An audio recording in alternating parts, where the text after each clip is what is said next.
నాశనమయ్యేటటువంటి భగవంతుడు కాదు. నామరూపాలకు అతీతమైనటువంటి వాడు, జనన మరణాలకు అతీతమైనటువంటి వాడు. ఈయన నిత్యుడు, ఈయన నిత్యమై ఉన్నారు. ఎందుకనంటే తర్వాత భగవద్గీత శ్లోకంలో, మనకి తర్వాత శ్లోకాల్లో ఏం చెప్తున్నారు? అజోపి సన్ అవ్యయాత్మ భూతానాం ఈశ్వరోపి సన్ అని చెప్తున్నారు. ఎవరు ఇక్కడ మాట్లాడుతున్నది? అజోపి సన్ అంటే పుట్టుక లేని వాడిని నేను, పుట్టుక లేనటువంటి వాడిని. పుట్టుకే లేనప్పుడు మరణం ఎక్కడుందయ్యా? పుట్టుకే లేనప్పుడు మరణం ఎక్కడుంది? అవ్యయ, వ్యయం కానటువంటి, నాశనం కానటువంటి, శాశ్వతమైనటువంటి ఆత్మ. బాగా గుర్తుంచుకోండి. అజోపిసన్, అవ్యయాత్మ. నేను అజుడను, నేను పుట్టేవాణ్ణి కాదు, నేను అవ్యయుడను, నేను నాశనమయ్యేవాణ్ణి కాను. ఆత్మ, నేను ఆత్మస్వరూపాన్ని. భూతానాం ఈశ్వరోపి సన్, ఈ జీవులలో ఉన్న ఈశ్వరుడను, భగవంతుడను, ఆత్మను నేనే. ఆ భగవంతుడు మాట్లాడుతున్నాడు. గుర్తుంచుకోవాల్సింది, నామ రూపరహితమైనటువంటి, శాశ్వతమైనటువంటి, జనన మరణాలు లేనటువంటి, నిత్యుడైనటువంటి పరమాత్మ మాట్లాడుతున్నాడు. ఆయనే హృషికేశ అని మనం భగవద్గీతలో మనం మాట్లాడుకున్నాము.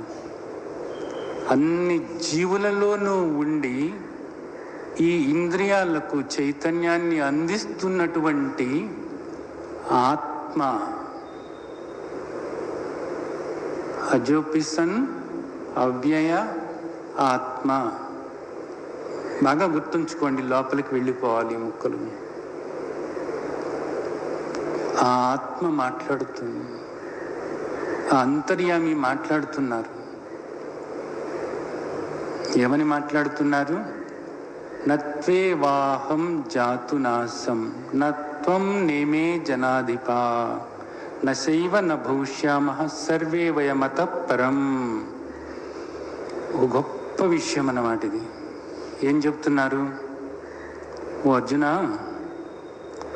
నేను ఒకప్పుడు లేను అనేటటువంటిది లేనే లేదయ్యా. ఒకప్పుడు నేను లేను అనేటటువంటిది లేనే లేదయ్యా. అవును, అంతే అయి ఉండొచ్చు. ఎందుకని అంతే అయి ఉండవచ్చు? నువ్వు దేహానికి అతీతమైనటువంటి పరమాత్మవు కాబట్టి, నీవు చావు పుట్టుకలు లేనివాడివి కాబట్టి, నీకు రూపం లేదు కాబట్టి, నీకు రూపం లేదు కాబట్టి నువ్వు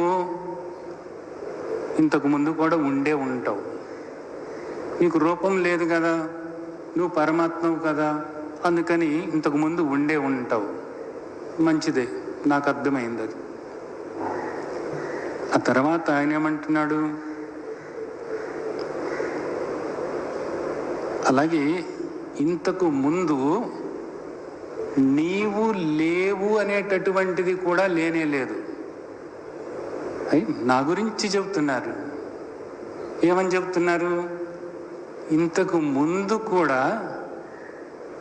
నేను ఉన్నాను అని చెప్తున్నారు.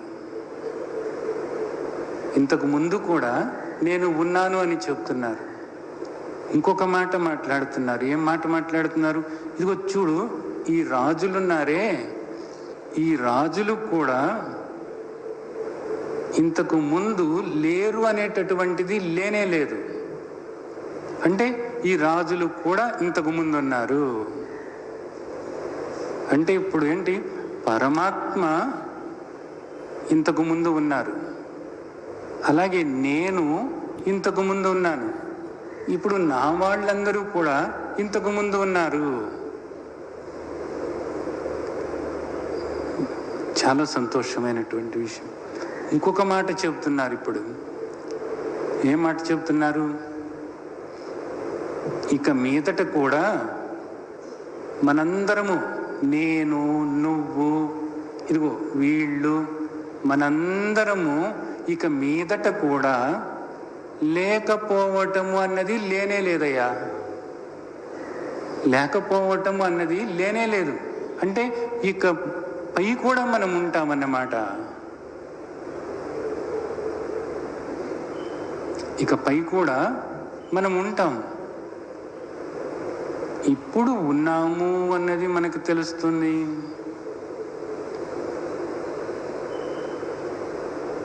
ఇంతకు ముందున్నాము అన్నది మనకి తెలవటం లేదు. ఇకపై ఉంటాము అన్నది కూడా మనకు తెలవటం లేదు. ఆయన పరమాత్మ. ఆయన పరమాత్మ కాబట్టి ఇంతకు ముందు ఉండవచ్చు, ఇప్పుడు ఉండవచ్చు, ఇకపై కూడా ఉండవచ్చు.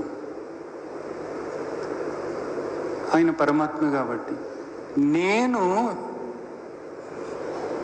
ఇప్పుడు ఉన్నాను అని తెలుస్తుంది, కానీ ఇంతకు ముందు ఉన్నాను అంటున్నావు, ఇకపై ఉంటాను అంటున్నావు. ఇది అసలు ఎట్లా సాధ్యమయ్యా అన్నది. ఇది ఎట్లా సాధ్యం అవుతుంది అసలు? ఇక్కడ మనం అర్థం చేసుకోవాల్సింది ఉంది. ఏది అర్థం చేసుకోవాలి? ఇందాక మనం మాట్లాడుకున్నాం.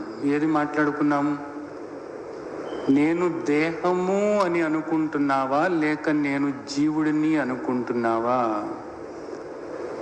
నీవు దేహము అనుకున్నా, నువ్వు జీవుడివి అనుకున్నా ఇలాగే తిరుగుతూ ఉంటావు. దానివల్ల ఏ పరిష్కారము లేదు.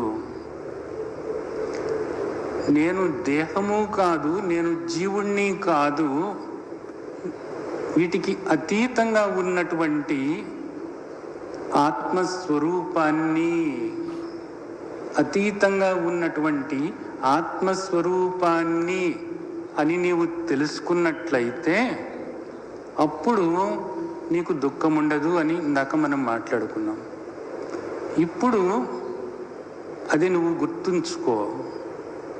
నీవు ఇప్పుడు ఏమంటున్నావు? నేను ఇంతకు ముందు ఉన్నానో లేదో తెలవటం లేదు, ఇకపై ఉంటానో లేదో తెలవటం లేదు, ఇప్పుడు మాత్రమే ఇదిగో ఇలాగా ఉన్నాను అని తెలుస్తుంది. ఎలాగా ఉన్నాను? ఇదిగో ఈ దేహంలాగా, ఇదిగో ఈ దేహంలాగా ఉన్నాను అని తెలుస్తుంది. అర్జున, మళ్ళా మొదలుకు వస్తున్నాను. దేహంగా కాదయ్యా, దేహము నాశనమైపోయేటటువంటిదే. దేహము నాశనమైపోయేటటువంటిదే. దేహంగా కాదు, ఆత్మగా ఉన్నాము. ఆత్మగా, ప్రత్యేగాత్మగా ఉన్నావు. దేహము నేను అనుకుంటున్నావు, దేహము నువ్వు కాదు. నువ్వు కేవలము ఆత్మవై ఉన్నావు. ఆత్మగా నీవు నిరాకారమై ఉన్నావు. నాలాగానే అజోపిసన్ అవ్యయాత్మ, నాలాగానే నీవు నిరాకారమై ఉన్నావు. నాలాగానే నీవు చావు పుట్టుకలు లేకుండా ఉన్నావు. నాలాగానే నిరాకారం అవ్వటం వల్ల సర్వవ్యాపకమైపోయి ఉన్నావు.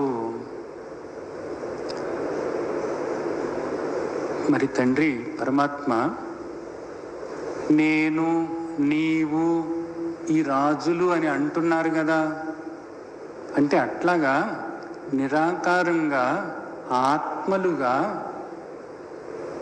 మీరు వేరుగా, నేను వేరుగా, ఈ రాజులు వేరుగా, అన్ని ఆత్మలుగా ఉన్నామా?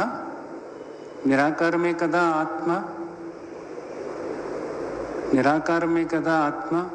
అంటే ఇంతకు ముందు మనందరము కూడా ఇన్ని రకాలుగా ఆత్మలుగా ఉన్నామా?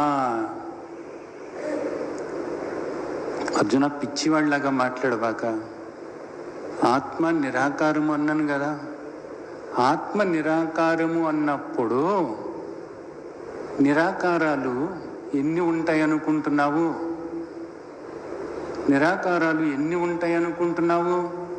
ఇదేమన్నా సినిమాల్లో చూపించినట్లుగా తెల్లటి ఆకారంతో ఏమన్నా ఆత్మ ఉంటుందనుకున్నావా? నీ పిచ్చి గోల. ఇదేం పిచ్చయ్యా? ఇలాగా నువ్వు తెలివైన వాడివి కదా, ఇలా ఆలోచించకూడదు అర్జున. నిరాకారము అన్నప్పుడు ఒకే నిరాకారము. తండ్రి, నాకు ఇది ఆశ్చర్యంగా ఉంది. అంటే ఆత్మగా మీకు నాకు వీళ్లకు ఏ తేడా లేదు అసలు. అక్కడ ఖచ్చితంగా లేనే లేదయ్యా. బాగా అర్థం చేసుకోవాల్సిన విషయం. ఖచ్చితంగా ఆత్మగా ఏ తేడా లేదు. ఆత్మగా మనందరము కూడా ఒక్కటిగానే ఉన్నాము. దేహాలుగా విడివిడిగా ఉన్నాము. బాగా అర్థం చేసుకోండి. ఆత్మగా మనందరము ఒక్కటే. ఆత్మగా మనలో ఏ భేదాలు లేనే లేవు. మనందరము ఒక్కటే. దేహాలుగా విడివిడిగా ఉన్నాము.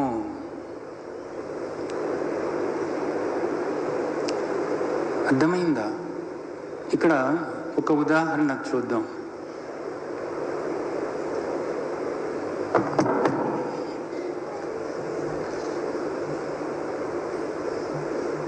ఇగో అర్జునుడు, ఇగో కృష్ణుడు,